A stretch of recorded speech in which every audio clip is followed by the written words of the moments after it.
Hello everyone, I'm Pastor Ben Lowell from the Rawson New Hope United Methodist Church. Thank you for joining us today. In continuing my series on minor Bible characters who sometimes play important roles in the stories they are in, today we will look at one of the minor prophets. He's a minor character. He's not actually one of the books of the Bible by a prophet, but he's within a story. And his name is Micaiah.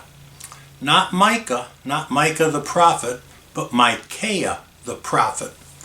And his story is found in 1 Kings 22 and also in 2 Chronicles 18.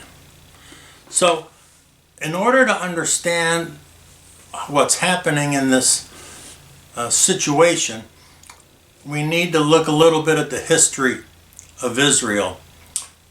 If you remember, David was the great king and he combined all the 12 tribes. He was the first person who could do that into one nation.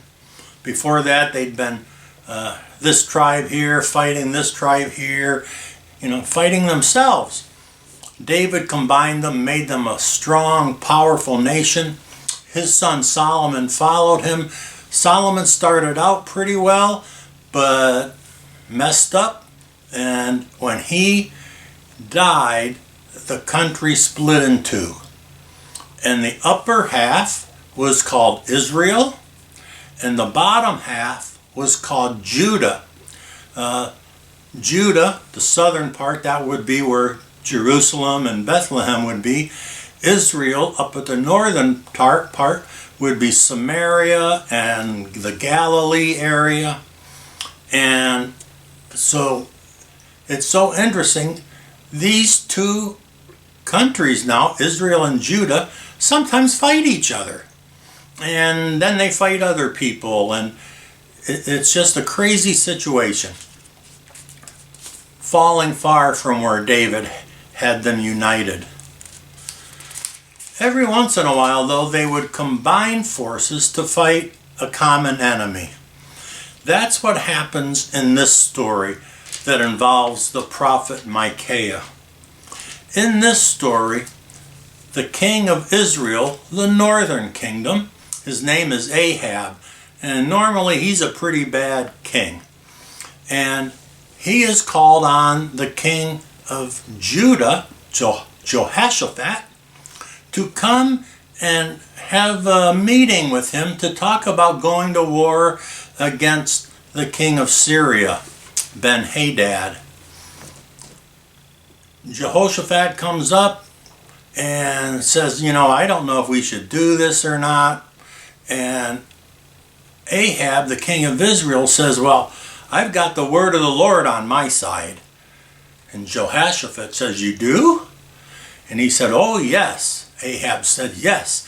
He said, I have 400 prophets here, and they all say that we should go together against the king of Syria. And all of them say the same thing. Yes, go up. You will have a great victory, Ahab and Jehoshaphat. Together you are unstoppable. Jehoshaphat thinks that's a little strange that they would all be yes men. Because that's what they were. They wanted to say as prophecy what the king wanted to hear. Boy, some things never change. All throughout history, people feel pressured to say what the one in power and authority wants to hear.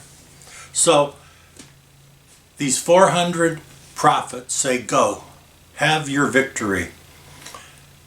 Jehoshaphat, though, he's still not sure about this. He says, is this all the prophets you have? Isn't there anyone else that we can call on? And it's almost like he knows that there's somebody else. And Ahab said, yes, there is one other prophet. His name is Micaiah.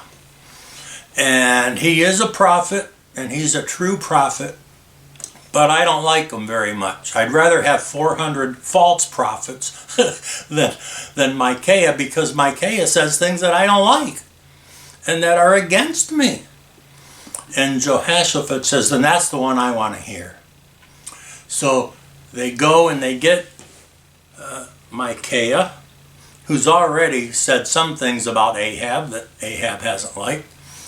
And they bring him forward and they say, okay, Micaiah, all the other prophets have said that we should go to war against the king of Syria.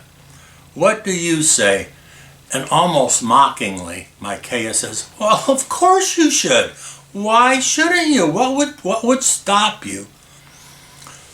And then Ahab says, all right, come on now. That's not the truth and you know it. What has the Lord told you that we should do? And then Micaiah says, well, you asked. The Lord says that if you go to war, you will have a great defeat, and that you, Ahab, will be killed. And there will be the people of Israel scattered, and the army of Judah will have to run home.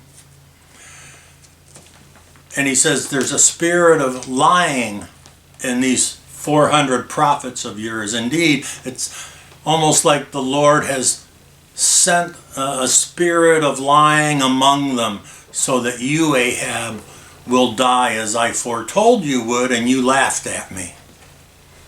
And hello, Hank.